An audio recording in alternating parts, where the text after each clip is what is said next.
You. Hey, I had to pull over real quick to let y'all know that this podcast is based on the stories I was able to do my little bit of research on and my perspective. So that means I may not have everything right, but a lot of this shit, yeah, it really did happen. So please don't come for me. Oh, and I need to warn y'all, some episodes include violent crimes, rape, homicide, crimes against children. So listener discretion is advised. They say Florida is all sunshine, beaches, and palm trees, but we know different. This ain't tourist Florida. This is the truth from Duval to Dade. Because down here, Florida ain't sweet.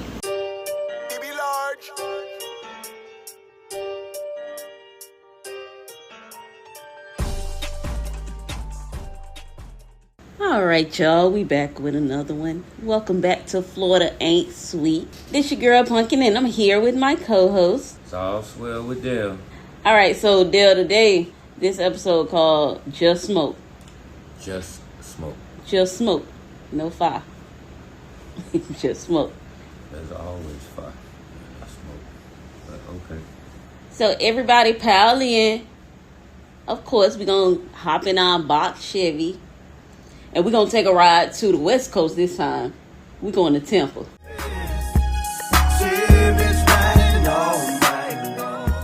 Now, this particular area where we going is called Palm River, Clair Mel. I ain't never heard of it neither. And I spent a lot of time in Tampa.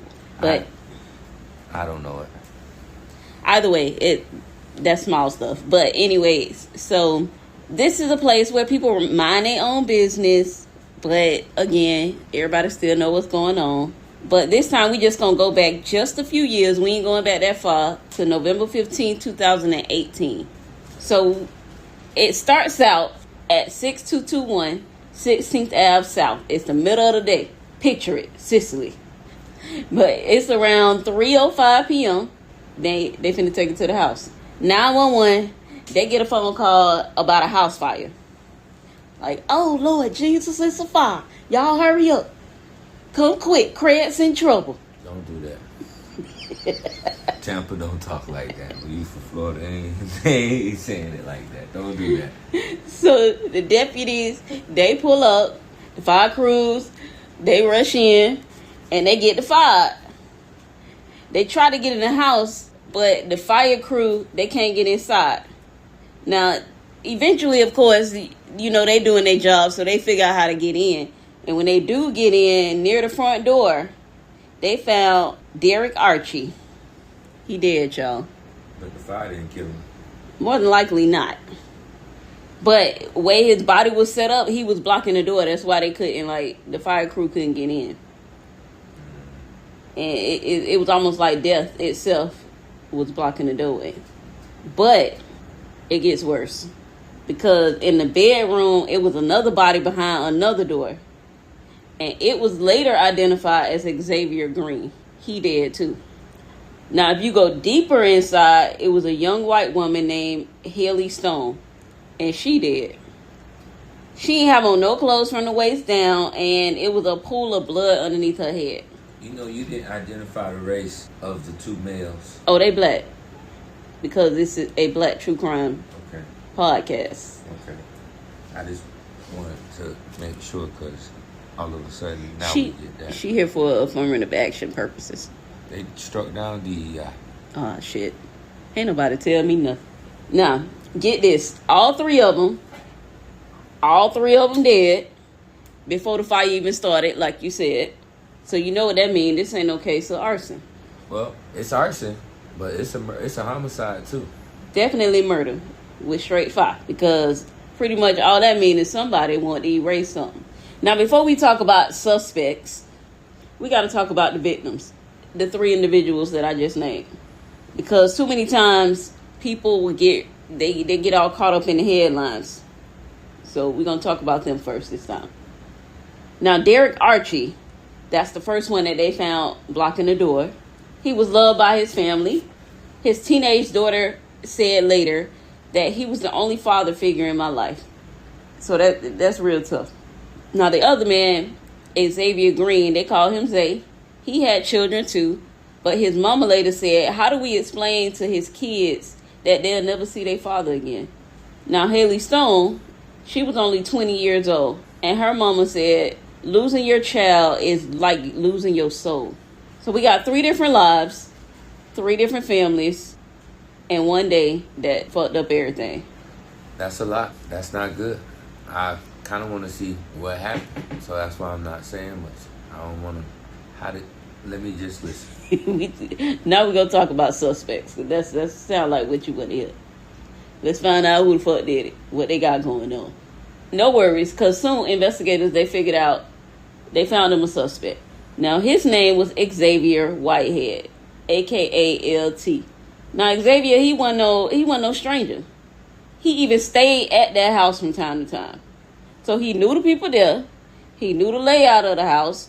He knew their routines. He knew who slept well. Because random killers guess insiders don't. Now, before this case, I ain't find too much about his childhood. But what I did find out was by the time he was 17, he already had a prison history for armed robbery, attempted armed robbery, aggravated assault with a weapon. He copped 7 years for robbing a guy who was selling clothes at the barbershop. And he was released in May of 2017. And this was only like 18 months later when the 3 people died. So I told y'all about the fire and whatnot, about the details of all of that. So this is according to a witness and also his co-defendant, Ricky Wilkerson's testimony. We hopping a little bit. He had a co-defendant named Ricky Wilkerson. We're going to talk about him a little bit too.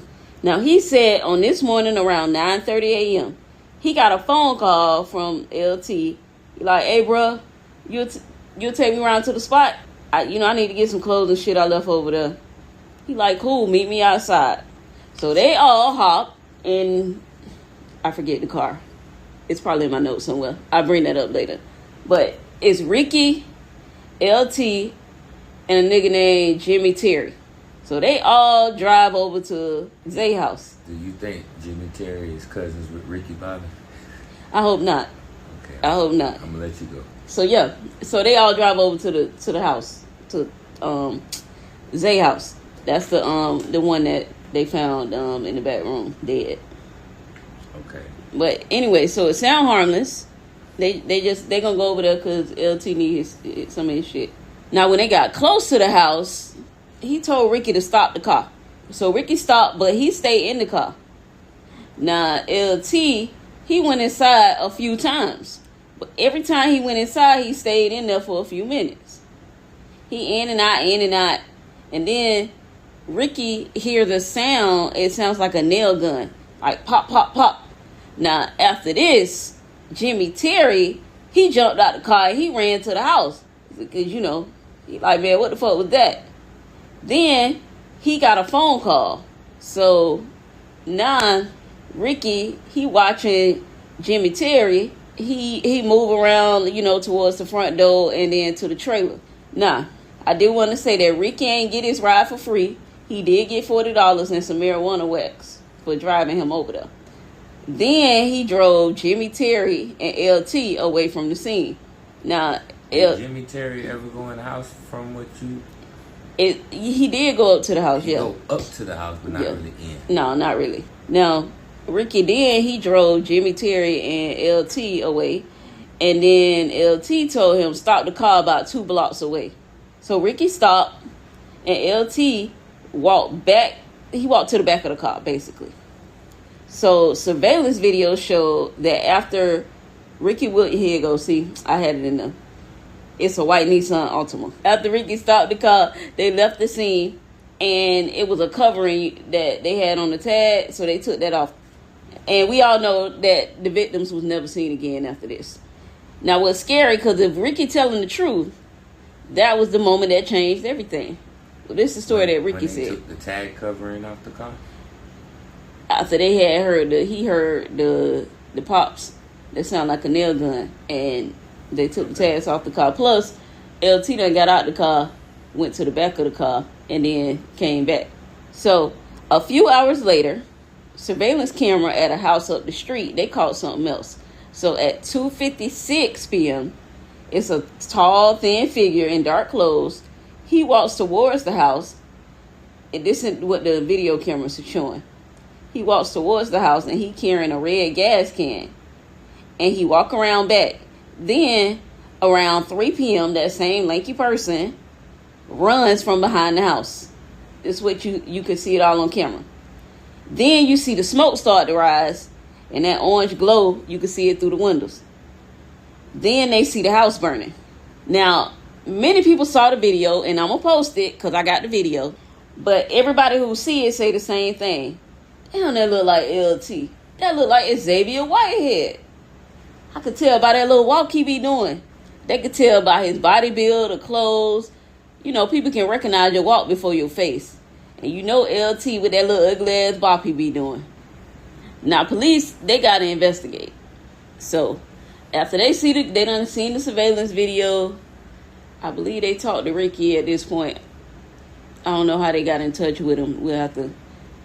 We'll get there later. But they doing the investigation now. They trying to figure out what the fuck is going on. So they caught up with this dude named Eric Telemat. He told police about a dude that he called Couch Potato. He said the dude be there on the weekends when he slide, and he be chilling with his cousin, Xavier Green. That's Zay. So he pulls out his phone and was like, I got his IG too. You know, he scrolling, find it. He showed them the picture, and it's LT. So they like, bet. But my guy, do you know who this is walking with this gas can? That's what the police want to know. They show him the video. Eric look, and he looking. He like, yeah, that's that same nigga, Couch Potato. I could tell by the way he built up in that little bop ass walk he got. He always wearing them same clothes too. Thanks. Yeah. Then they caught up with this shit named Cheyenne Johnson. Now Cheyenne said she had talked to LT on the phone. He asked her if she had heard about Zay. You know, Xavier Green. If he had heard about him getting shot. So Cheyenne was like, it's suspect because nobody had even said how they died. Because the media didn't say it. And investigators didn't tell the victim's family either. So they showed Cheyenne the same video clip of LT holding that red gas can walking to the victim's house. And she was like, yup, that's him. That little bot walk he be doing, I recognize it. And his little dirty ass always wearing that fit. So police like, how about you call him on three-way and we'll be quiet. So she called him up. She like, yo, what's up over there at Zay crib? They say all them folk dead, bro. He like, I don't know, man. And they saying I did the shit and whoop-de-whoop. He tells her, I'm sorry, but he don't say why. And he like, if the crackers ask you anything, you don't know nothing about me. But for real though, cause I'm gonna talk to you in person. Cause right now these crackers got me fucked up. I'm about to crash out cause I seen the video they keep showing everybody on the news. That's that same video I'm gonna show y'all. So the next day, Cheyenne, she called the police back. And she said Whitehead called her back and said, I'm sorry, things weren't supposed to happen that way. It really happened like that. He ain't say nothing else specific. And he also sent her a text message. And the text message, she showed the police the text message, and it says that he about to destroy this phone. I can't let you get me like that. I know you going to the police. LT done told on himself. Pretty much. And you know it. So now it enters another player. Okay. Another one. So the dude driving the car wasn't telling the truth. Let me listen. Let me just listen. He was, but it's another person now. His name Corey Jackson. CJ. Pretty much. Now, Corey, he lived at that house where everybody got killed at. Okay. But he had left around like 7:56 that morning. Because he had to go to work. Gotta go to work. Makes sense. Now, usually he come back to the crib, you know, get lunch and do whatever he need to do. But that particular day, for some reason, he ain't come back. And that probably saved his life. No lie. Now, the police, they talked to him too. And they showed him the video. And he like, yeah, that's him. And you could tell just by the way Corey was talking that he was just sad. He was like conflicted and heartbroken. Because, you know, these people stay with him. Mm-hmm. He know everybody involved. And he even know LT. So he was like, he be over at the crib all the time. He know everybody. So he not only, Corey is I can't even describe what it feels like because he lost his house because it went up in flames. Yeah. He lost his friends. Yeah. And he lost his trust. Because this is supposed to be my boy. Did they ever get to the motive? I'm trying to figure out why. The why. And see, we gonna get to that. Okay. Because... I'm just gonna be patient then. Because it's in there. You're right. Like, what's the motive for this? Yeah. So the police used Corey, and they was like, same thing they did with Cheyenne. We're going to call LT. And this is where the episode turns. You know the music. Doom, doom, doom, doom, doom, doom, doom, doom, doom, doom. You know you watched it with your grandma. So, anyway. So, LT called Corey. Corey called LT. I got that mixed up. See, I'm too busy playing with you. I'm still trying. I missed that one. I don't know. I didn't know what you was talking. As the world turns? I don't remember the music. It put me to sleep.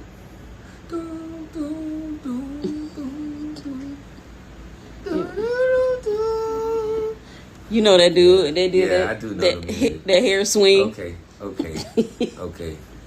I had a slow moment, but I'm up to speed now. I blame the school system. Yeah, I went to public school. That's probably what happened. And I went to a state college. Oh, shit, I was right there next to you. But, so Corey, he called LT. He trying to fill him out, trying to put that pressure on him. And he tells Corey shit like, you the only thing holding the key right now. Or, don't identify me. Say that ain't me on the video. Then he switch it up. Please help me. Or I'm not going back to prison. I'll do anything. And even then, if anything happened to me, it's because of you. You know, trying to hit him with some reverse psychology shit. Yeah, guilt tripping and stuff. My dog was desperate. I mean, he pretty much hit Corey with, like, that nigga from Diary of a Mad Black Woman. I better get off. But Corey, he wasn't no robot. He was emotional, you know. Because like I said, Corey done lost everything. Well, he feel like he done lost a lot. He ain't lose everything, but he lost a lot. All he kept saying was, I don't know what happened. I'm hurt. My people dead. This don't make sense, dog. If it ain't you, you need to prove it. You need to prove it. At one point, Corey like, where was you at that day, bro? Where was you at? LT, he giving little vague answers. Man, you know I was with my peoples. I was in the hood. I was on somebody's couch. You know he the couch potato. But he really ain't got no solid alibi. Ain't no clean timeline. Ain't no confidence in what he's saying. And Corey ain't fucking stupid. Like, bruh, you lying to me. And the sad thing is, he wasn't... I was asking for the motive, and we'll get to that. But what we can sum up at this point, whatever it wasn't self-defense. It wasn't something... It wasn't even some, what we might think is ignorant street justification. Right. Like a tit for tat. Some of you did something to me, I'm going to come back for you. Yeah, it don't even seem like that. Because even in those situations, you have people who will harbor you or look out for you or whatever. They'll see your side of it. And this just seemed like he ain't have nobody to go to because he was dead ass wrong. Pretty much. These your people, they gonna let you sleep on their sofa and shit. You ain't got nowhere to really go. Now they all dead. What's going on? And they seeing you. They see you on the video. But since you want to talk about motives, that's what we're gonna talk about right now. Now, so officially, publicly, like this shit right here, he ain't had no motive. No clear motive was ever established. They never did figure nothing out. But the streets, they got some theories. So we'll talk about them theories right quick. So theory number one, it could have been a robbery gone wrong. Like they was set up for robbery because what I didn't say, I don't think I said, was what police found that was missing was some marijuana, a ring, and $300 cash. How much marijuana? I don't even think it was that much. That's pretty much all that was gone from the house. So the theory is maybe LT thought he was gonna come up on a quick lick. I don't know. Maybe he thought it was easy. $300 and an unknown amount of weed. If it was some weight, they would have said, you know, Mm-hmm. 10 pounds, 15 pounds, 20 pounds, 30 pounds, 40 pounds. You know, it would have been a significant number. That makes me feel like robbery. Like $300 and what? 3.5? Ain't no 7 telling. grams of weed. Like, you know what I'm saying? Like, that's freaking petty crime. It's probably a little bit. I don't even feel like it was a whole lot. Like, I hope you wasn't robbing and ended up with 3 bodies for that. Like, I hope you maybe, you know what I'm saying, they was into something in that house and that day they didn't have it there. And they resisted, so he shot him. Yeah. I don't know. That's weird. It don't make sense because I don't know. I can't see. Well, $300 is crazy. Yeah. It's not enough to go around killing. Not 3 people. I think something else. This is just my opinion. I think something else happened. LT had some type of altercation or something with one individual in the house and ended up having to do the rest of it. So that's actually theory number 2. What if familiarity breeds contempt and resentment?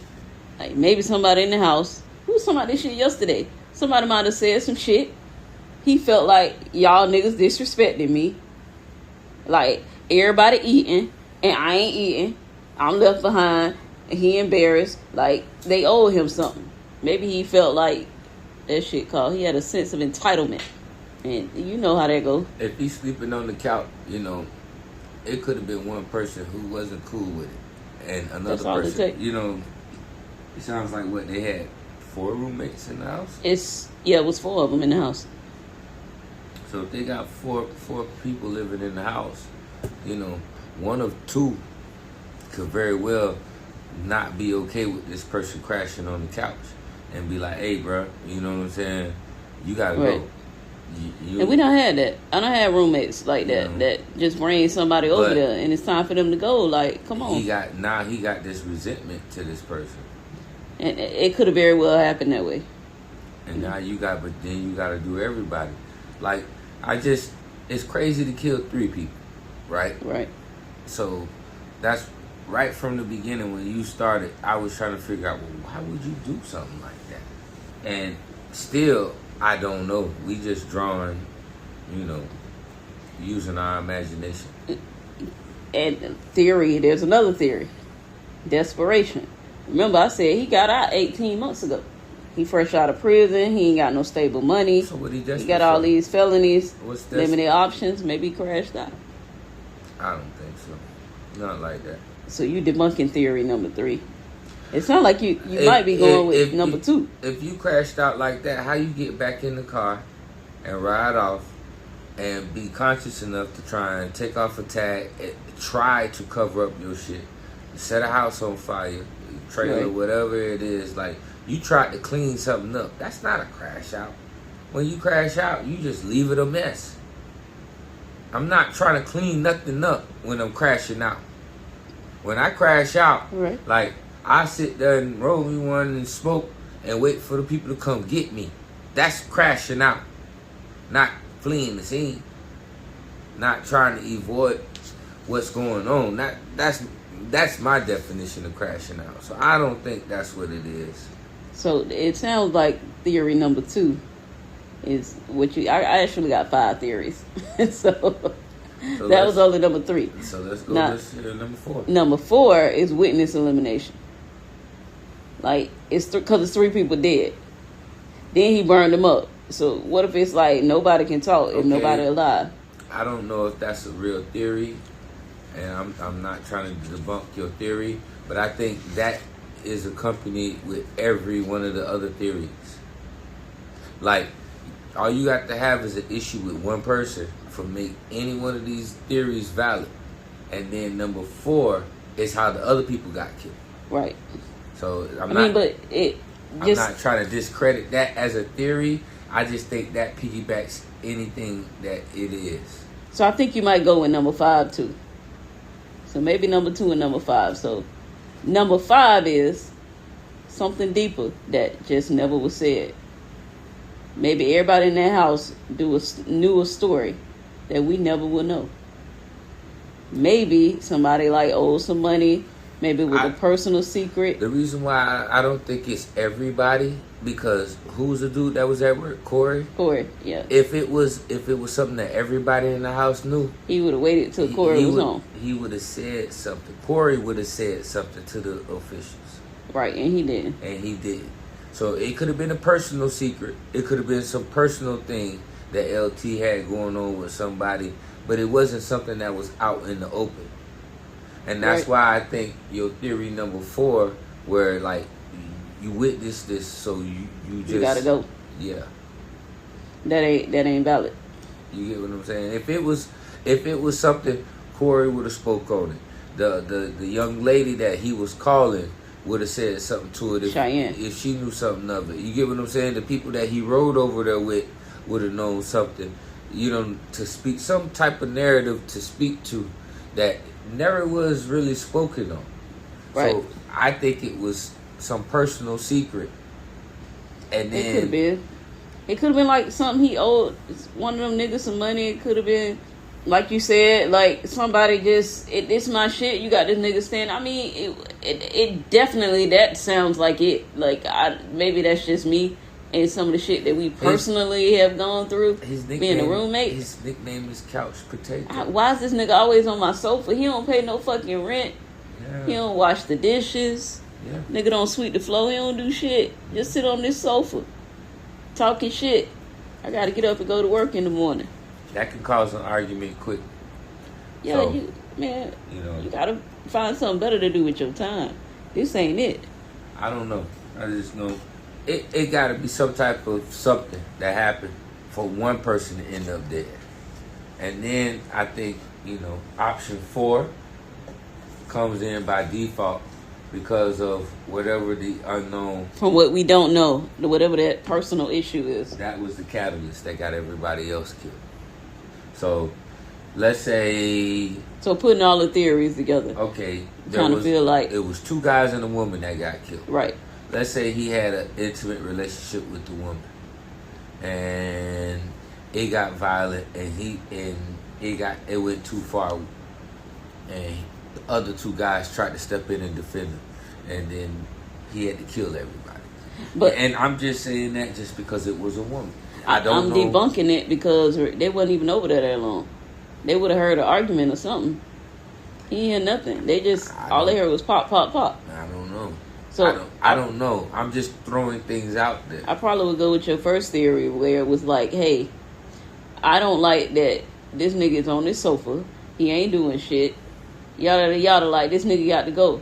And you know how some people with a sense of entitlement, like we said before, fuck nigga, you can't tell me what to do. I can sit here if I want to. It's a problem. We do know people like that. And I don't like people like that. But also, we know people who don't know how to communicate well. So even if you got you a couch potato, it's a proper way to say that to somebody without demeaning or disrespecting that person. But what if one of them dudes that got killed in the house ain't no good communicator? They went in there and they made this nigga like, nigga, you a couch potato. Your ass, you know what I'm saying? You ain't shit. Fuck, nigga. All you do is sleep on this fucking on this sofa. He little boyed them and sunned them up when he talked to him. I could see that. But now I got a personal issue. So fuck that. I don't care if it is $300. I'm taking your shit. I'm taking your drugs. After I done murked you, I might as well let me see what's in here. Pretty much. But then that kind of go into the crash out. So it all of it kind of tie together. I guess you may have a different definition of crash. Meaning like after I done got mad, you done talked your shit. Now I feel like a little, you know what I'm saying? I feel belittled. So now I'm going to go off. Maybe not crash out, but I'm going to go off. Shoot everybody. Everybody got to go. I was about to say, there's a phrase growing up when I was a kid or when I was a younger man, right? And you try and talk to your boys and your boy ready to swing on somebody. He ready to take it there, whatever the case may be. And you try and talk all the sense into your boy. You don't need to do this. And the one thing growing up where we grew up, I don't know about nowhere else. When your dog told you this, he telling you this because you're really not changing his mind. I felt like he tried me. Yeah. And that's kind of... I felt like he tried me. I feel like that's what happened, basically. Yeah. I feel like the fuck nigga tried me, calling me whatever the fuck he called me about me being on this sofa. Yeah, but LT plotted on it. He came back. Yeah. So, it's that first degree. He thought about it, planned it out. Fuck that, I'm going back. It feels that way. Mm-hmm. And then, I got another theory.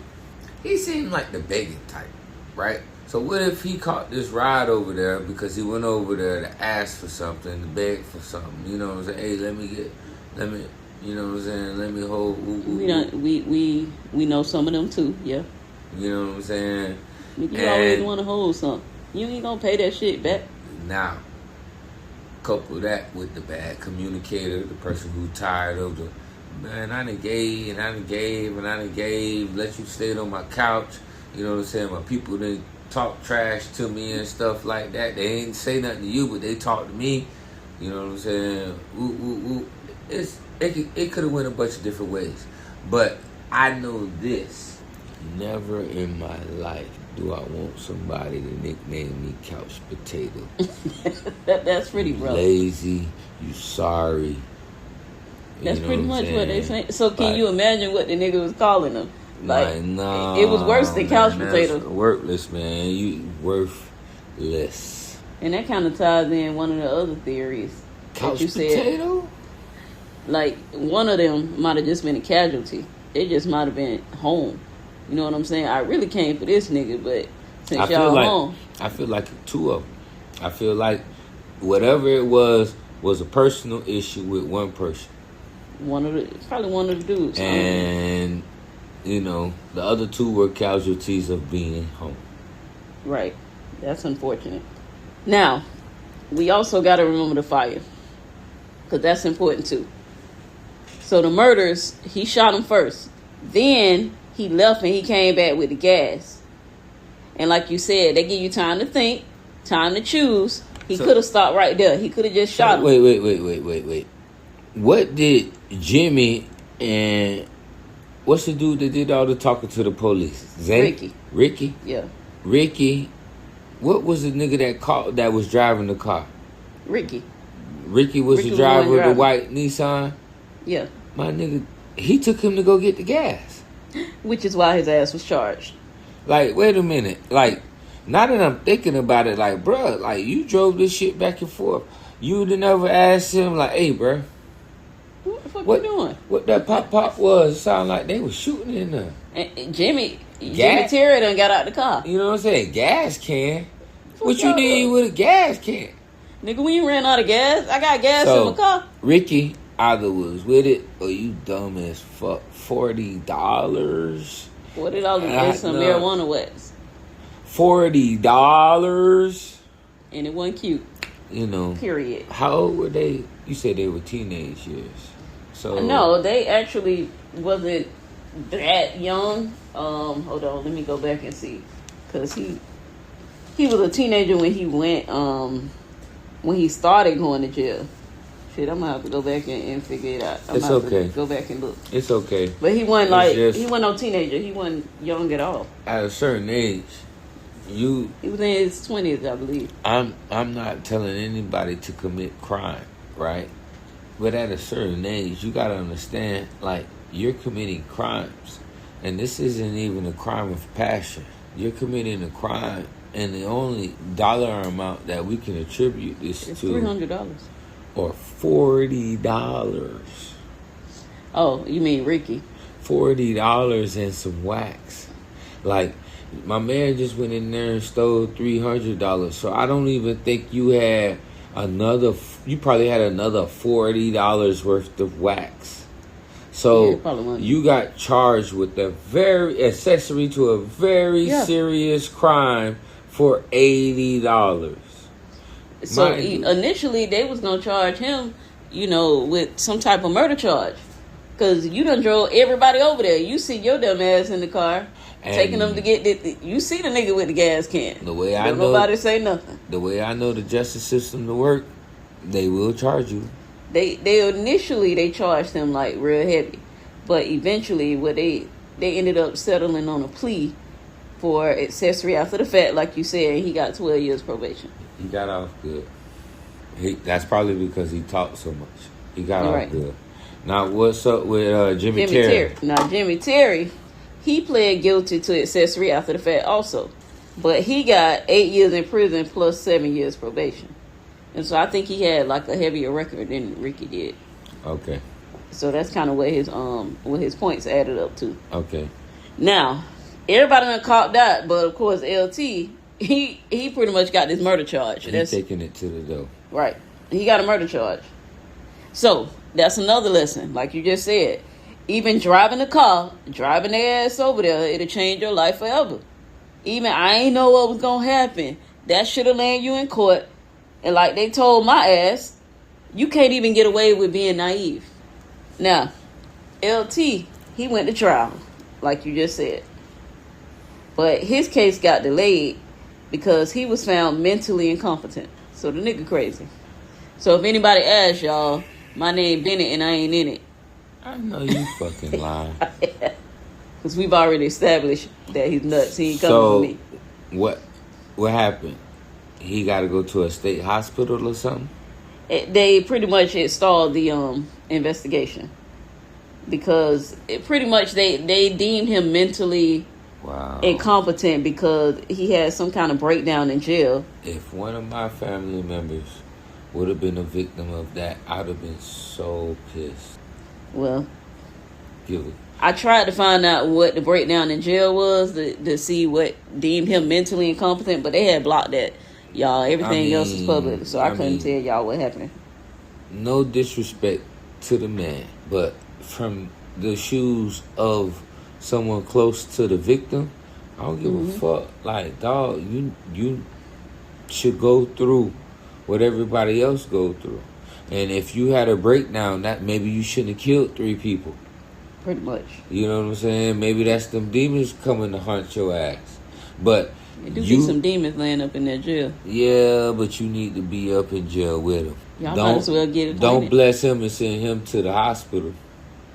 They didn't say that. Okay. They just kind of postponed the hearing. But even though, like, what ended up happening is he was later restored and the trial resumed.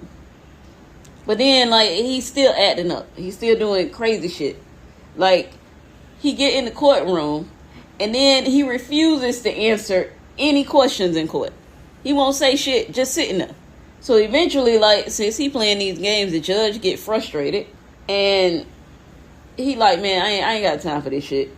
And the jury pretty much convicted him for all 3 murders. Yeah. Ain't nobody got time for that shit. Yeah. Yeah. I don't even feel bad for my dude. He got life. I don't even feel bad for LT. Like,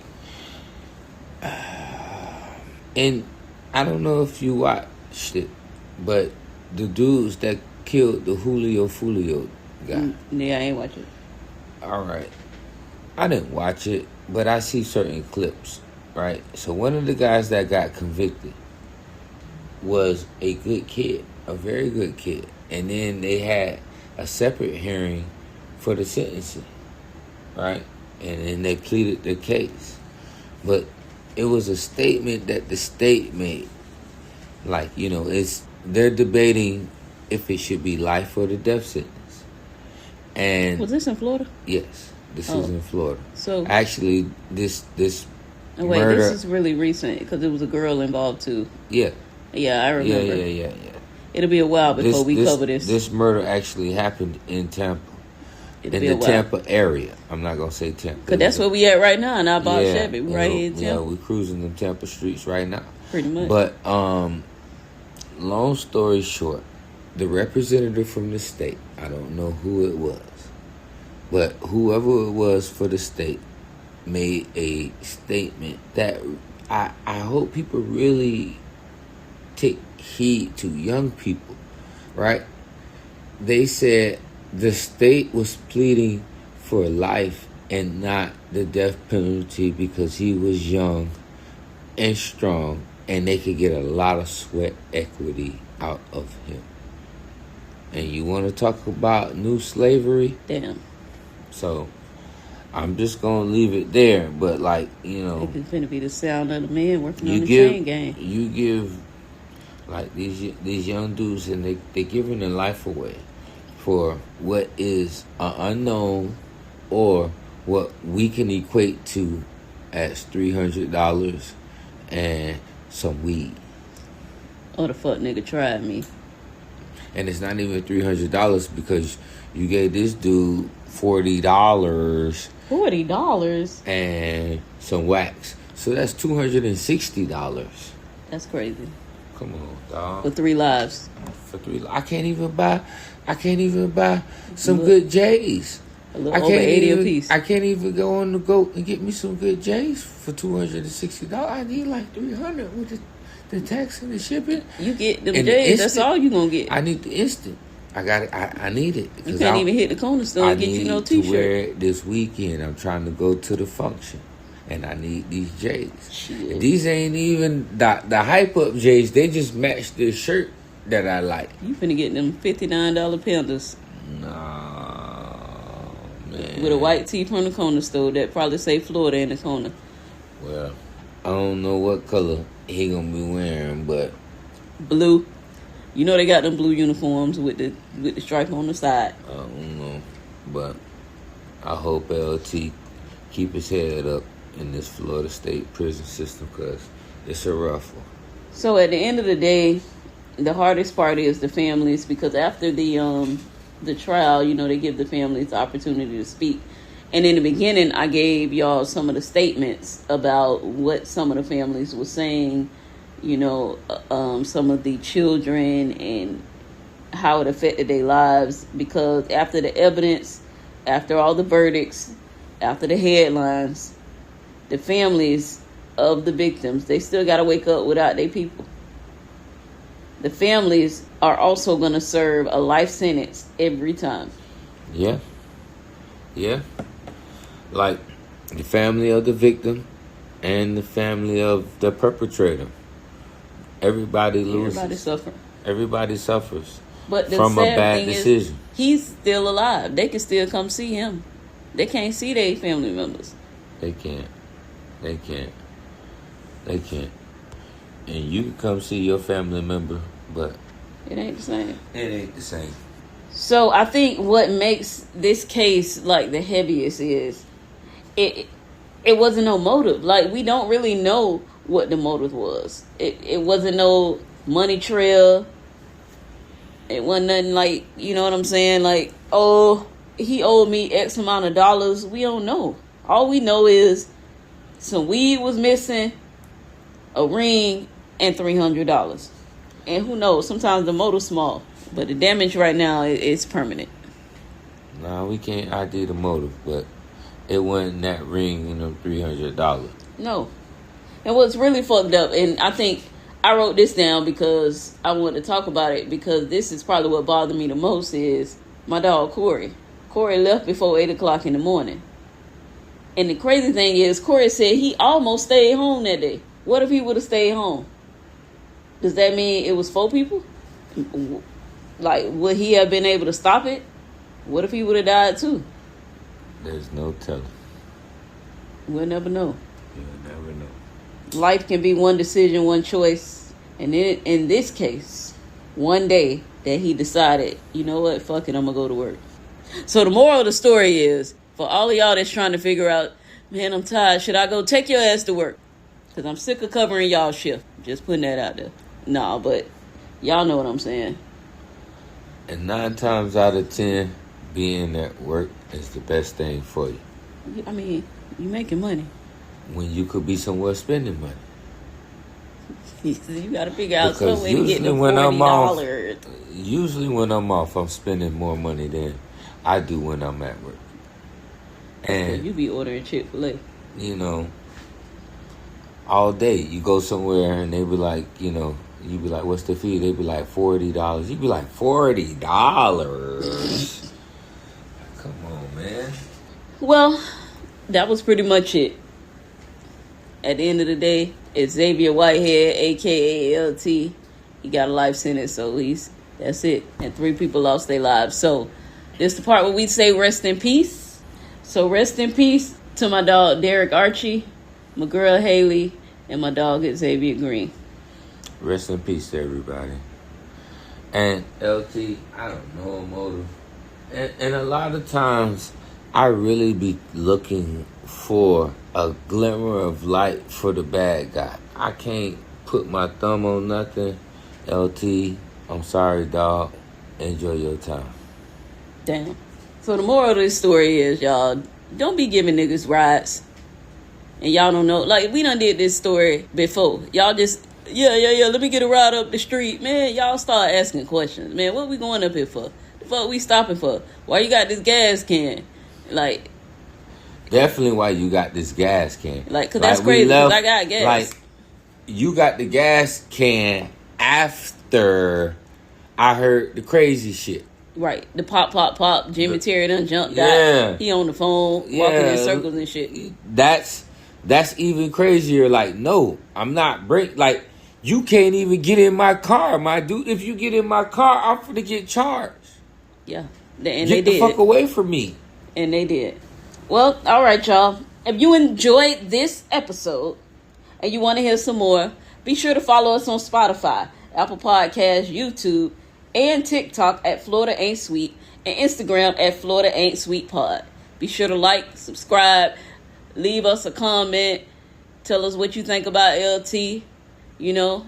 And in all honesty, like, Dale, I've been getting some people, like, they personally, like, know these people.